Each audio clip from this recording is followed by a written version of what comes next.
name's Jason. Today we are going to go over the Marvel Legendary deck building game, the Civil War expansion. This expansion actually added a new type of card, which is cool. We'll get to that when we get to that. We're going to hop right in here. Right away we have some of the, I'm going to start off with the young Avengers, the new Avengers. So we're going to have Patriot.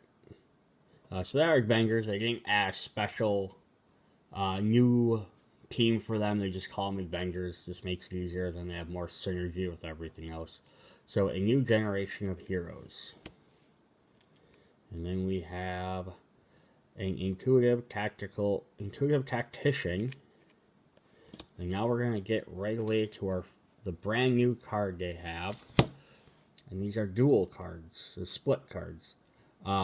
So the way they work is they always have the same cost on either side. So it costs 5 to buy this. It's not which side you're buying. And then when you buy it, puts it in you recruit it, it goes in your discard pile. When you go to play it, you have to choose which side you're playing. So when you put it on the table, are you playing Incredible Effort with the Patriot? You're getting your +1 attack, or if you have a covert, you can get +3 extra. Or are you playing Effortless, which is Hawkeye? There's a neat way to introduce like Hawkeye in here, the female Hawkeye, Kate Bishop, without having to give her her own set of 5 cards, or her own character. Or you get your 3 recruit. But so once you then play this down on the field, you only get the effect of whichever half you said you played. So you can't, so if you needed to have another covert card, you couldn't play the tech one and be like, oh, I have that one too. So you only get whichever half you decide to play.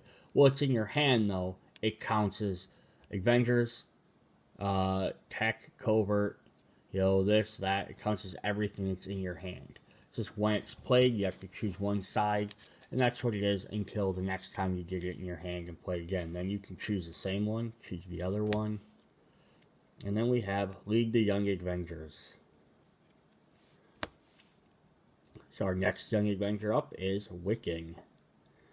That's his original costume when he was trying to be like Thor. And he has a new, he has a new ability called phasing. So we've had teleport before, which lets you basically set a card to the side and then add it to your hand for the next turn. We had Man Out of Time from the Captain America set that lets you set a card aside, but then you immediately had to be played on the next turn. We've had Dodge, which lets you discard a card to draw a new card. So this is another one that's similar to that. It lets you swap this card with the top card of the deck. So you'd be like, oh, I could use this +1, or maybe I don't have any covert in my hand this turn, and I'd rather wait. Put it back on, draw the top card of your deck, put this one back on top. New card might be more beneficial, or you could save this card for later. Gives you some different options. And now we have his split card. Every character in the Civil War set has at least one split card. And again, it was a neat way to introduce some other extra characters that maybe they didn't want to have to try and figure out how to make a full set of characters for. So we have Supersonic Spells for Wiccan, and Supersonic Speed for Speed, which is his twin brother. They involve drawing cards, you just do it differently. All the split cards usually have names that are similar to each other or opposites of each other. So it's kind of a neat thing too. Astral Projection and Clairvoyance. Our other young Avenger is Hulkling, who's actually not a Hulk at all. He's a Kree Skrull hybrid. So he has size changing, and that's the strength symbol. So what size changing does is if you've played, it works like almost like a reverse superpower, where they usually have the symbol on the front, and if you paid that cost, you get that ability. This is if you played a strength card before him, it'll actually reduce his cost to buy him by 2. So it's saying that he can shrink down to make him easier to gain or recruit, but then when you have him in your hand, he's essentially worth a 5 rather than a 3. So it's kind of a neat concept. So cellular regeneration. And now he actually gets his own split card. So they're both Hulklings, but one's his half Kree side, and one's his half Skrull side. And they each have different size changing abilities. So that's kind of neat. So if you're playing more of a strength deck, you could get the be able to purchase them easier that way. If you're playing more covert, you could get them that way. But then they also have different effects as well. And then he has Impersonator, where he's kind of looking like half Tygra. And Enormous Shapeshifter. And then we have Stature. So this is kind of shape changing in the opposite direction. Instead of maybe growing bigger, she grows smaller. So shrinking to nothing. This is Cassie Lang, Ant-Man's daughter. So we have Crush Ants for Stature. Or we have Crush File Sizes for Iron Lad. Which was King, wearing Iron Man armor, who started the Young Avengers. Again, the heart, like, how would you create another full character for that? It's not basically just being another Iron Man. So it's kind of a neat way to introduce him. Plus, he was only around for the first, 12 issues, then he's not around anymore. Growing Confidence. Trample the Tiny. And then we have our last Young Avenger, who's a Vision. So although Vision was around before the Young Avengers, this is the Young Avengers version. So he has phasing through solid objects. Solar energy. And then he again gets a dual card with himself.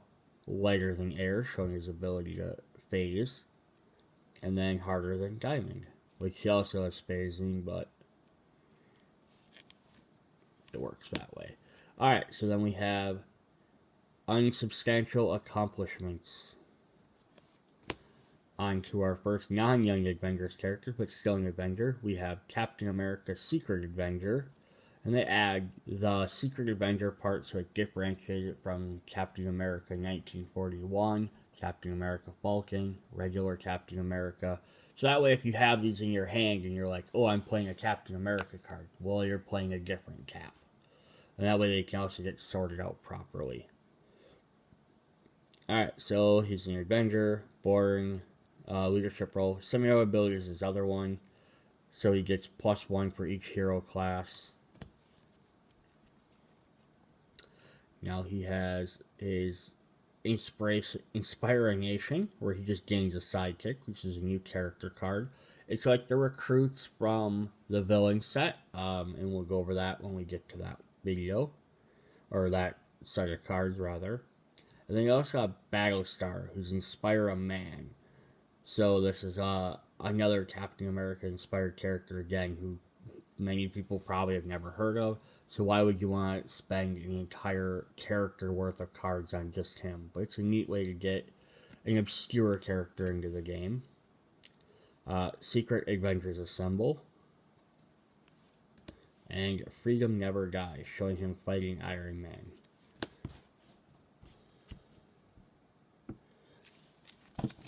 Our next hero coming up is Hercules. Why on earth did I say that wrong? And he's wielding Thor's hammer. I think it's a fake one if I remember from the comic, but Thor's chasing after him, so it might not be. So, crowd favorite.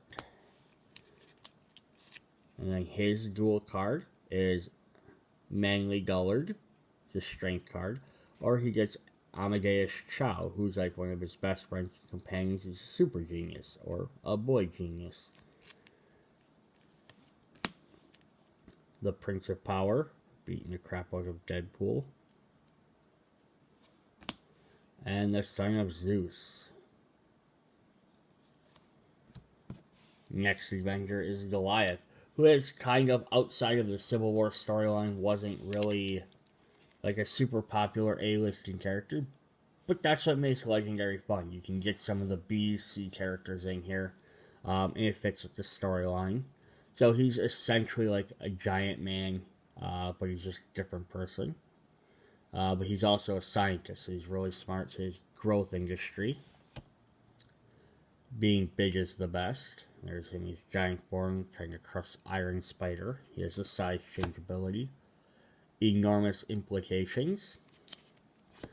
And his dual card is Brilliant Biochemist, showing off his scientist side, or Massive Warrior, showing off his superhero form. Next up we have, and I think most of the set is Avengers because it's the Civil War, which was basically Captain America's Avengers versus Iron Man's Avengers.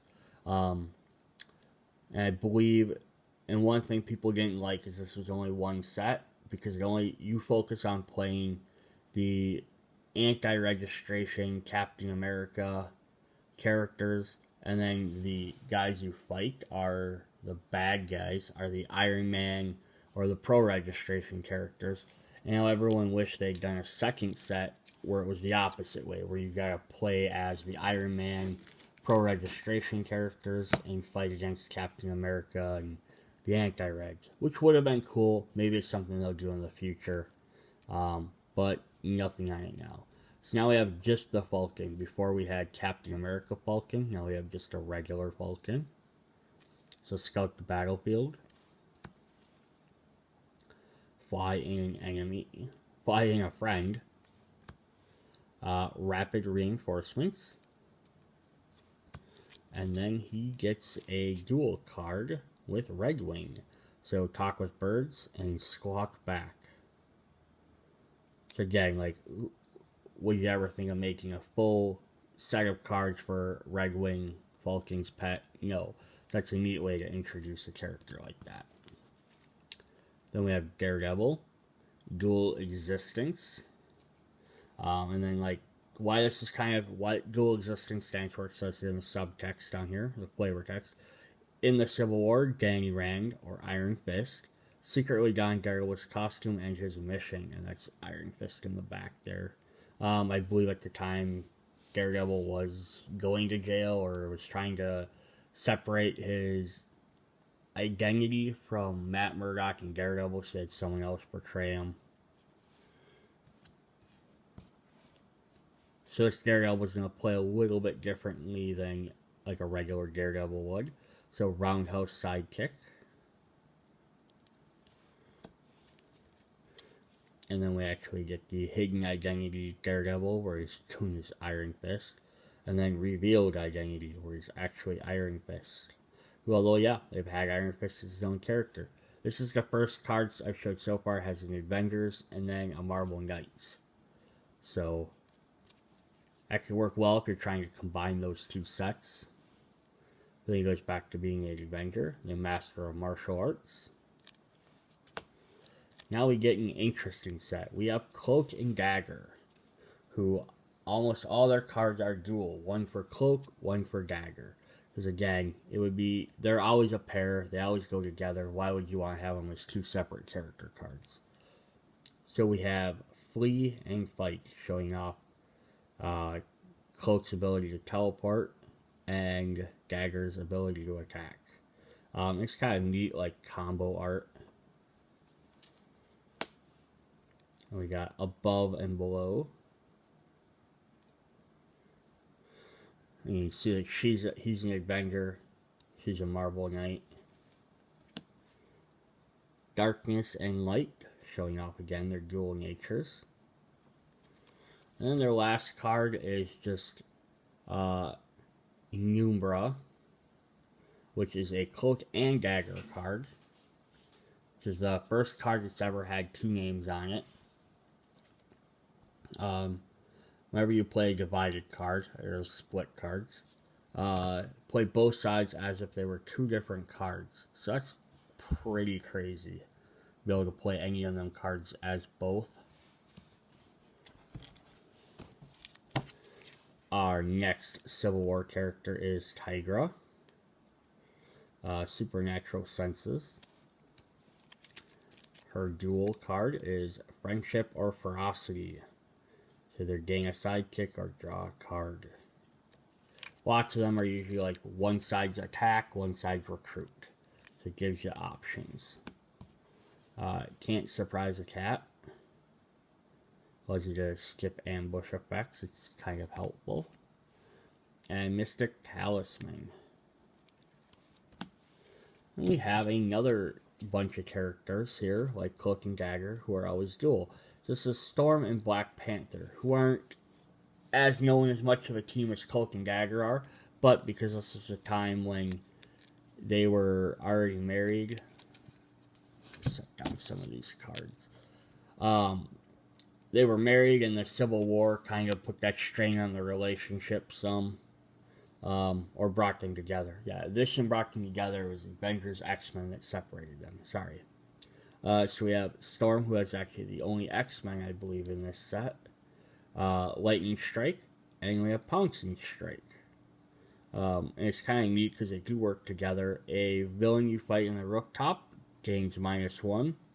You may move a villain to an adjacent empty city space, so Black Panther can move someone around, and then Storm could be set up to attack them in a certain spot. And then here we have Gathering Rain Clouds, or Gathering Clues. Both of them willing to draw cards if they played another version of them. And again, this would be, so if you played a previous one, you could be like, oh, I really would like to keep using Storm's effects. You can. Oh, this time I want to use Black Panther. So it gives you little options. A Tsunami of Water, or a Tsunami of Justice. Kind of a little stretching the dual nature of the names. But again, these guys all have their both. And then we have their big card, which again combines Storm and Black Panther. The King and Queen of Wakanda. And they're running around with the pet Avengers. There's Lockjaw, Throg, Red Wing, Miss Lions down here. So reveal any number of multi-class cards from your hand and gain that many sidekicks. So we'll go over sidekicks later. They're special cards. So now we have Speedball. This is the only new warrior card in the entire game so far. But since Speedball is such an important part of the Civil War because of the new warriors that started the Civil War by accidentally provoking a supervillain to killing 600 people. But Speedball is the only one that was really around afterwards. That's why he gets his own card. So that Bounce Around. Reckless Rescue Attempt. And we get one other new warrior. We get Namorita, because she also survived, I believe. We have Double Down or Bubble Up. Or if she didn't survive much, because she's one of the more well-known ones. And then we have his Kinetic Force Field. Now we have Peter Parker, Avenger. So instead of just Spider-Man, this one's just Peter Parker. She's revealed during Civil War. You can see Cap and Iron Man fighting down there. Spider-Man Unmasked. So this is showing basically after he decided, because originally he sided with Iron Man and became Iron Spider. This is kind of afterwards when he decided, hey, I think Cap was right. This is a neat one. So you actually get a Spider-Friends character. You get Aunt May with a hot bowl of soup. Or you get Peter Parker protecting my family. And again, like all the other Spider-Man cards, they always cost 2. So he kind of makes him as an easy one to throw as that 5th character in any deck if you need some cheap cards. And Reluctant Celebrity. Got a few more to go in this set. We have Luke Cage. Take a bullet for the team. Allows you to take damage instead of your allies. We have Cautious and Reckless. Luke Cage with Jessica Jones. And this is before the Netflix series had started. I think like now they could probably do a Jessica Jones character. But back in the comics, she wasn't as... She's really a B character, a C character. They could probably do a legendary, Defenders series and show up all the Netflix characters if they wanted to. Be cooler though if they did it with the Agents of S.H.I.E.L.D. and like all the other TV shows and just did them all as one giant set. Luke Cage's Sweet Christmas, which is his catchphrase, and Unbreakable Sting. Now, this is the first character seen in Fortify. What Fortify does, I believe it is shown a lot more in the bad guys, the villains that you fight. But whenever a card is played with Fortified, it mentions where it goes. This is the wound stack. It says, well, it's fortified. Players can't gain wounds at the beginning of your next turn. Put this card in a discard pile. So this only lasts one turn, but it allows anyone from getting wounds for an entire turn. So that's kind of cool. That's through everyone's round up until back when it's the current player. The villains have this, and we'll go over that when we get to the villains.